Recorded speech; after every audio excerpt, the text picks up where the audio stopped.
Um, our next speaker, I'm not quite sure we really need to introduce him, but still, he is a typographer, a typographic consultant for many companies.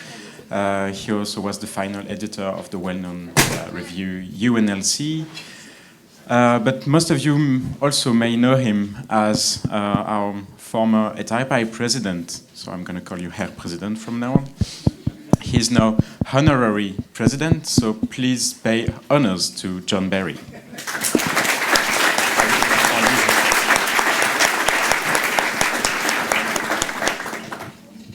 Thank you.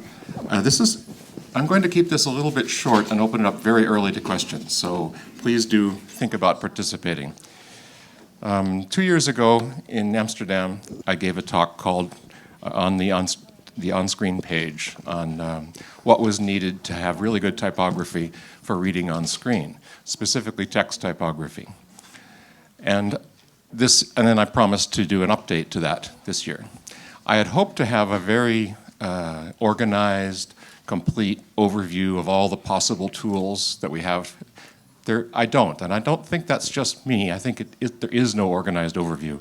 So I'm going to just reiterate a little bit of what I said then, because most of you weren't there, and talk a little bit about the options and ask questions and open it up to you to see if we can come up with any more answers. So, of course, this is a page, this screen that you're looking at right now. This Kindle book is also a page. That too. This book from an 18th century prayer book, Mexican prayer book, is a page. That's a handheld device. It was about the size of your cell phone. And of course, this is what we put on the page, is words. Then there's this Kindle app with the fonts missing on the cell phone. So this was what I was doing 2 years ago, typography for a flexible medium. And of course, the point is, it is a flexible medium. It is not a fixed page. Fixed pages are fine. I can make a beautiful PDF for any display, but that is not on-screen typography. In general, I keep making the point that typography is all about space. Absolutely everything in typography is space. As you change the elements, the spacing between letters, between lines, between words, around the line length, around on the space around it on the page, any change you make in the spacing, excuse me, is what makes the typography work or fail. And since I am a book designer, I was talking specifically about books, about ebooks, but also about web design. And I think that the distinction is one of technology, but mostly it is about marketing and where they're directed. At TypeCon several years ago, I was talking about this subject too, and somebody from the audience said, "Are you saying that ebook design is essentially a subset of web design?" And I said, well, yes. But web design as it should be, not web design as we have it today.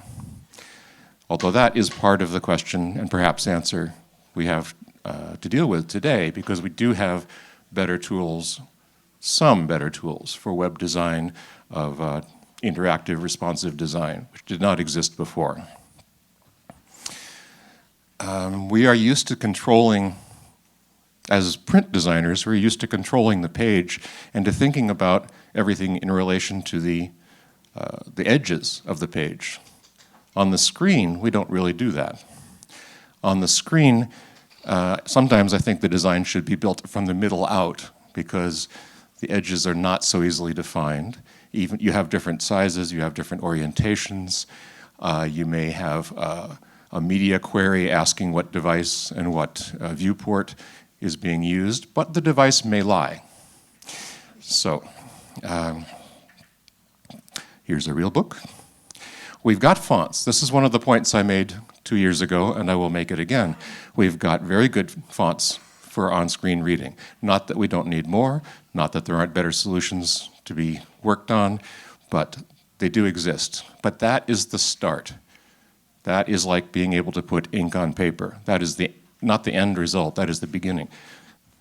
We've got just a few examples recent examples of screen-specific technology, the Reading Edge fonts from Font Bureau, Heffler's Screen Smart fonts, and Monotype's ATypI technology.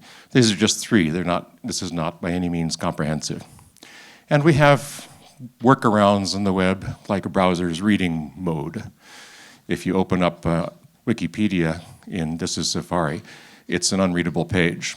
Ridiculously long lines, Helvetica in this case, but you can switch to reading mode, and at least it's easier to read. But again, this is a workaround. This is not designing for the page. The concept that I introduced 2 years ago was what I call page H&J. H&J meaning hyphenation and justification. H&J is what is used for determining the end of a line, how you decide where to break the line, whether to break a word at the end of the line, whether to hyphenate, and any sophisticated system is not just dealing with one line, but with the whole paragraph. And what we need, of course, first of all, is that level of sophistication on the screen, but we also need it to be responsive, because the first thing the human reader is going to do is change the font size, which throws out everything you've just done in your beautiful design. And what if it's a complicated page? This is just an ordinary page of a short story collection that I designed for a small press. You can recognize the text typography. I tried to make the lines all comfortable to read. But, and as an ebook or as any kind of on-screen document, you could convert this, and if you can control how it flows, it's just a flow of text. But what if it's a more complex page? This is from a book of essays of my own that I designed. It's a fairly simple design. It's got a side column and a regular column. But I did use that to position images within the text or next to the text. I used the side column for the captions. So what happens if this is responsive? What happens if this is being converted to a page the size or orientation of this screen, for instance? Where do these elements go? What happens if the image up there and its caption collide with the caption of this one, because it's a new orientation, a new layout? What we need is to be able, as designers, as book designers, to create systems and a system of rules whereby when the change is made, there's a hierarchy, just as there is in how to hyphenate the end of the line, deciding what takes precedence. What happens if two images cannot fit on the same page? Which one goes on to another page? What happens to it? How it's resized? I personally loathe wrapping text around images, but what happens if you're doing that? How is that controlled? The reason I loathe that is that I consider the line length to be the essence of readability. If you have a good line length, then why would you screw it up by wrapping it around some image? That tells me that you care more about the image than about the text. Nonetheless, it's very common and it can be done well. So this too could be just a flow of text with some added things on the side, anchored graphics perhaps. But then, you lose effects like this, where I got to use that neat little image from Massin's La Cantatrice Chauve of the characters turning their backs at the end. How would I do that? I would be reduced to running it in line. So we still need more and more precise tools, and I'm going to mention a few things that have been said so far in the conference or that I know about.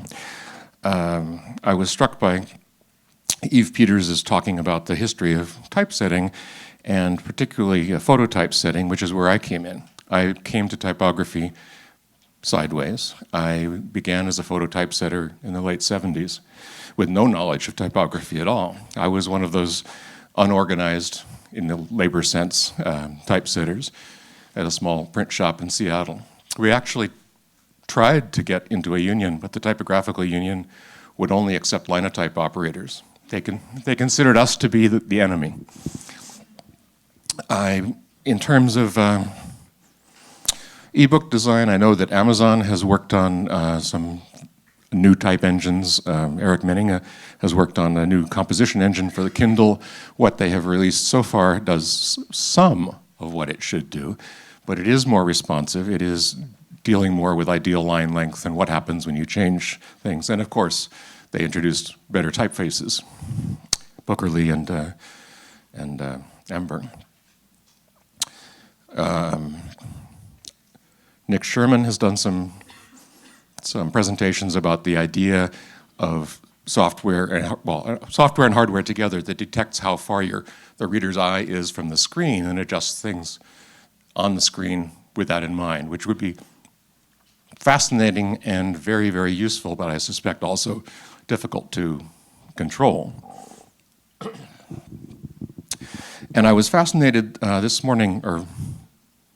night, hearing Rafe Levine talking about the new opportunities in Android typography, because that's a little bit of what I'm talking about. I was delighted to hear about better hyphenation and justification, and I would like to talk to you, Rafe, at some point about what other things are possible there.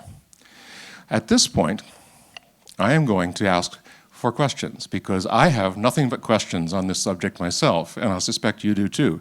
But I'm hoping that some of you also have some answers I haven't discovered yet, and you can tell us all about it. David. Eric Menninga is no longer with Amazon, but a different Eric who came from Adobe, Eric Mueller, is now working with them. He was one of the people who developed the layout engine that's used in Adobe mobile solutions, and he's very focused on ebooks, and I think we're starting to see the results of his work there. Back as of a couple of weeks ago. Yeah, Eric Menninga actually was on sabbatical for a year, so he is back there. But that's very good. Amazon has been quite good at mining Adobe and former Adobe people. When they first hired Eric Menninga, I thought, oh, that's a good sign, because he was the guy that developed the composition engine for InDesign. Other questions or answers, please? Yeah. Sumner. I have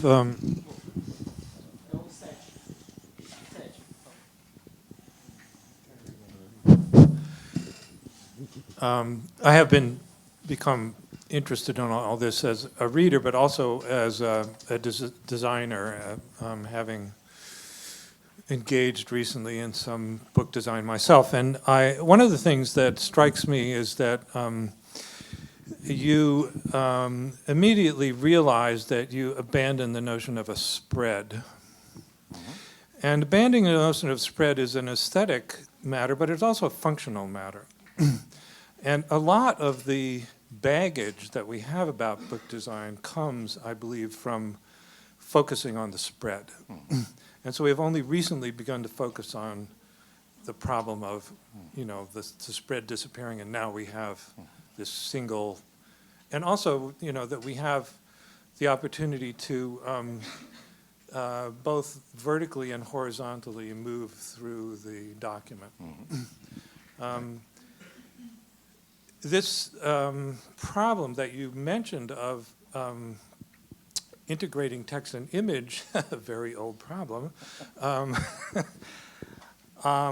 is very frustrating because of the apparent the feelings of the people who are doing the software that you need to be able to change the orientation of the device and change the size of the type and so on. And what you said sounds completely reasonable to me. That is that you need to keep track of these elements in the same kind of way that you're keeping track of the characters in a line of paragraph of type. Has anybody made any progress on that you know? Has anybody made any progress on that? I know, I'm actually glad that the page spread is going away. We spend so long teaching designers and readers to think in terms of a double page spread, but it is a function of the codex form. And as anybody who reads a modern book knows, very few modern books actually open flat. So you are always reading type on a curve because of the physical nature of the page, unless you slam it down flat, whereas your screen is flat. So that is actually an advantage. Books 500 years ago or even 100 years ago that were well made, or even today that are very well handmade, do open flat, but they're very rare. They're not what we carry around with us. Please, somebody have an answer to us. That I'd like to sort of open up, see if you or anyone else has a comment about it, and that is that it also seems to me that you know, we are trapped in a mindset of the traditional book, and that is inevitable, I suppose, since the technology is so new. But it also seems to me that you know, there are other parts of the digital technology that might help us solve some of these problems. And one of them, it seems to me, is audio. Video, of course, is an obvious thing. You sort of put that in like you put in an illustration. But audio, especially as things may get displaced by moving them around when you change orientation and size, it seems to me that that's an option which really has not yet been explored. You know, because you can attach a caption to an image that you just push a button and it talks to you, and then it's a little bit less bothersome, perhaps, that it's so displaced. And also that, you know, the whole notion of a caption might have to really change, you know, the relationship between what happens in the description and the text and the caption, and this is an issue for editors and writers, you know, that, okay, we might have to change that. That would be an interesting amalgamation of audio and visual, of like video and reading. But of course, you also have to be able to deal with people who can't hear or people who can't see. They can't use some. Those would both be bothered by that combination. But the biggest challenge, I think, is in textbooks and complicated pages like that. I know Jerry Leonidas did a wonderful talk last year, a couple of years ago, about academic publishing and what's needed in the structure of the document, rather, not the page, and how we have to rethink that and have tools to make it possible to have that level of complex relationships among elements. So you don't lose that rich information that as print designers we build into the way the page looks. It has to be built in somehow to the structure so that it flows and stays there.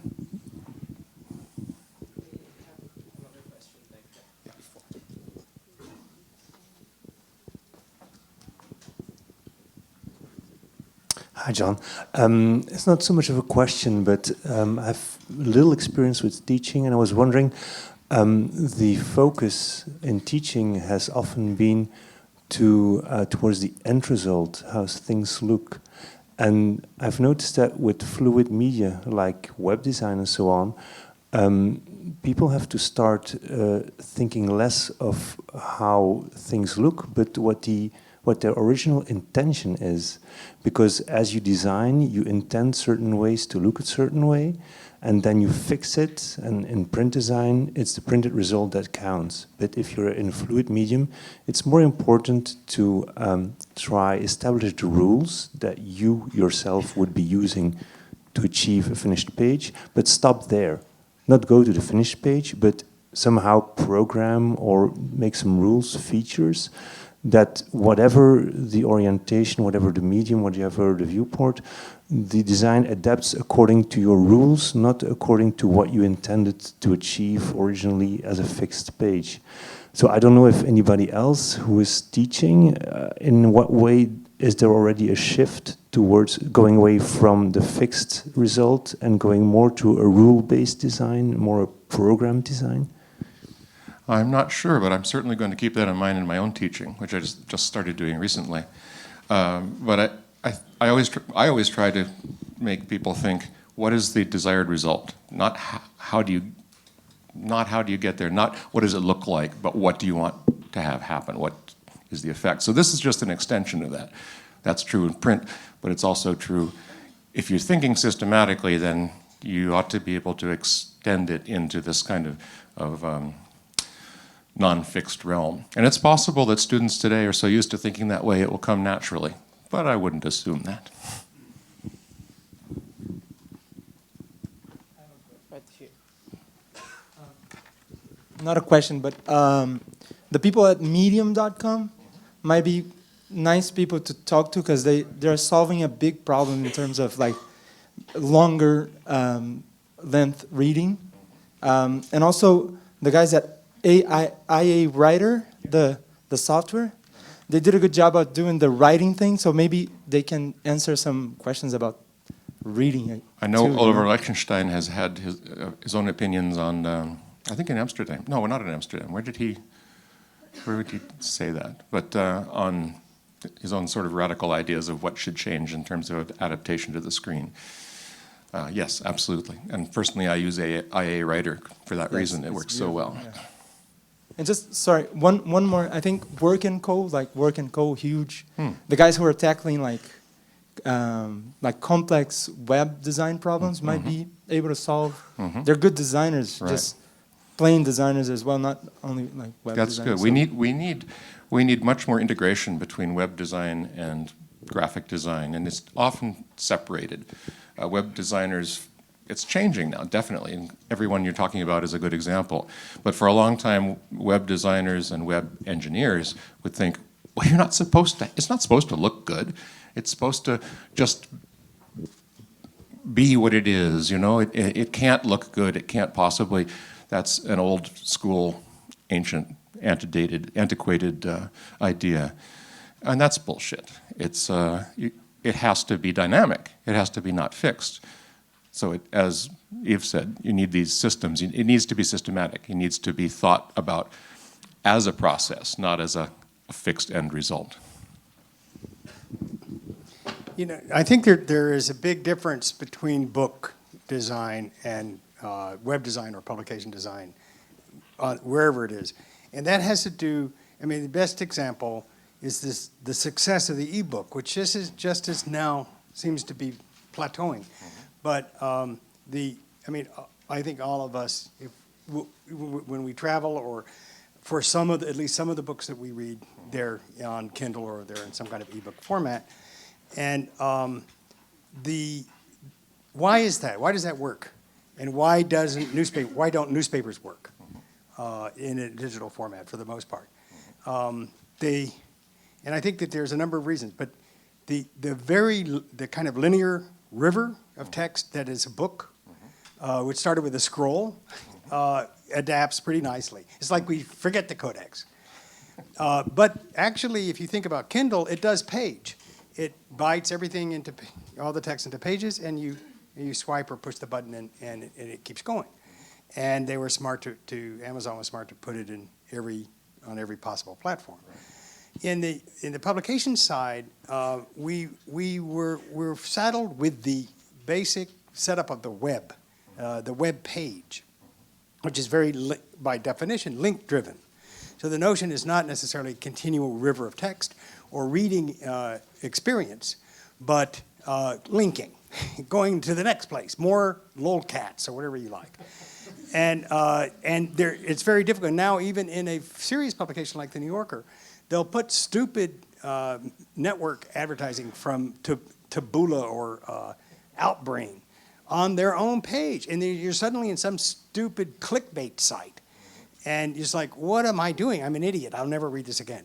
There is an interesting item in today that came across. The Interactive Advertising Bureau in the United States, IAB, said, you know, we completely messed up.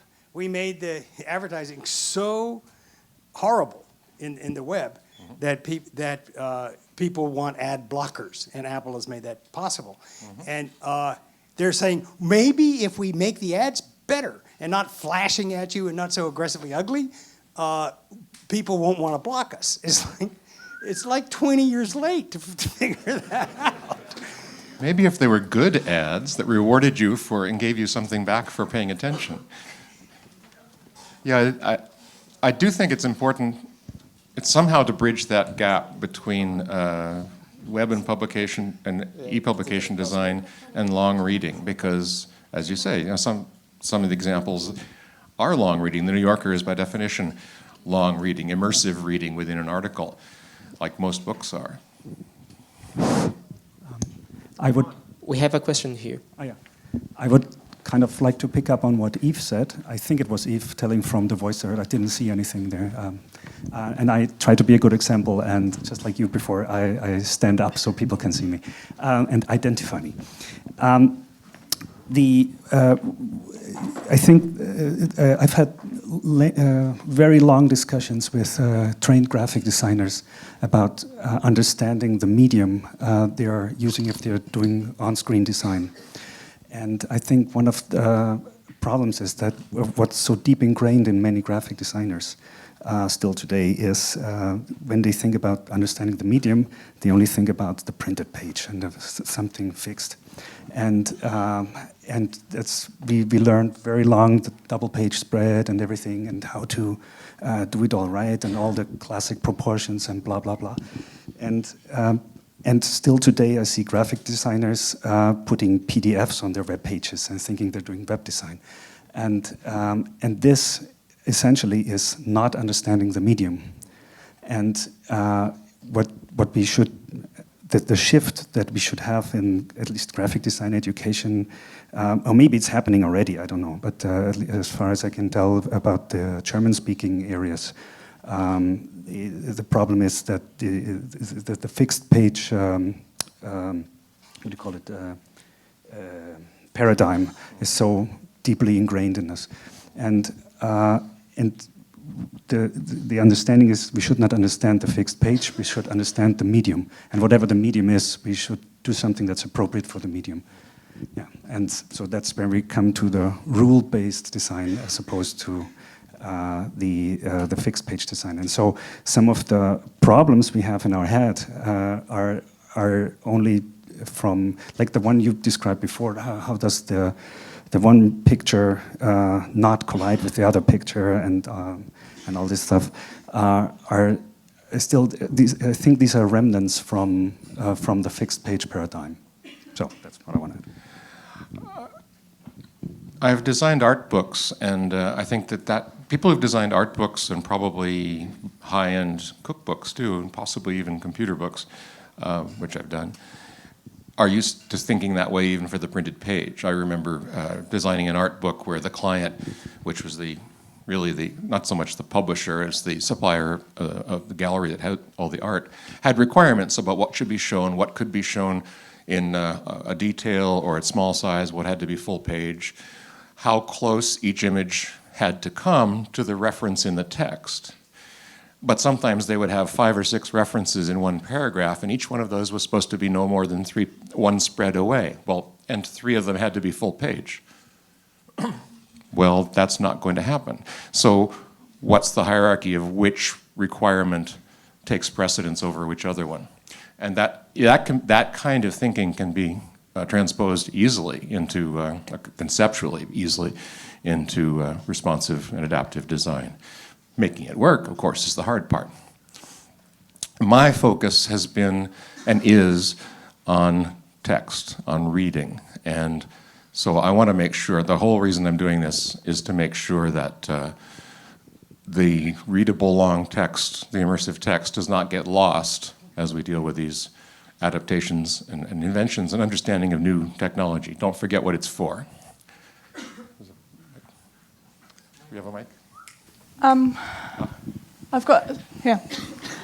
So I work for Oxford University Press, and I can't speak for all publishers, obviously, but picking up on this point, so with PDF documents, which may be uploaded, or also looking at all of the different mediums, certainly within our organisation, it's partly to do with the workflow, and it's partly also to do with what the author or maybe what the subject area requires. So, for example, with some legal documents, they actually require to have a print replica, which will need to be a PDF document, or also when you're thinking about academic resources, you need to be able to have referencing, which is based on pagination.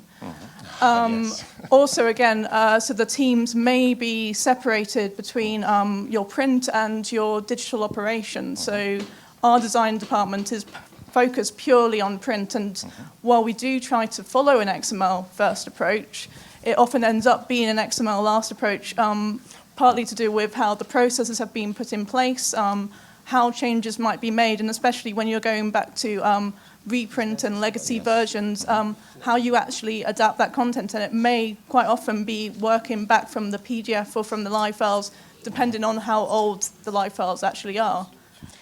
So there's many, yeah. That sounds very familiar. And one of the things that amazed me was discovering how many publishers not only work from a PDF to an ebook from their backlist, but still do it with their new books. We have to have a practical workflow where the same files go into both ends, and you make the changes in that so that they're reflected in both the printed or fixed PDF, which is essentially printed, just not literally printed, and the screen ebook.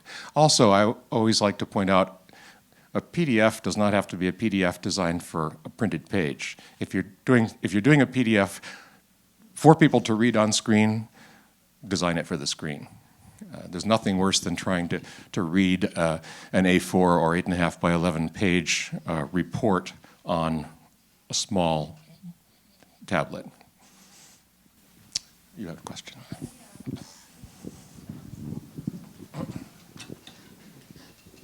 Thank you.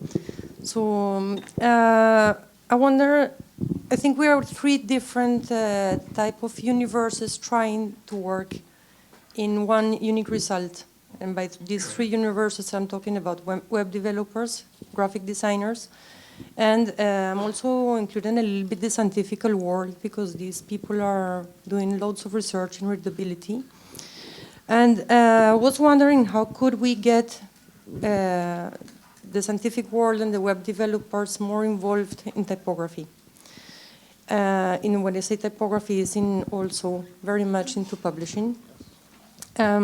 Because I think that we are working very hard, but very separate ones from each other's.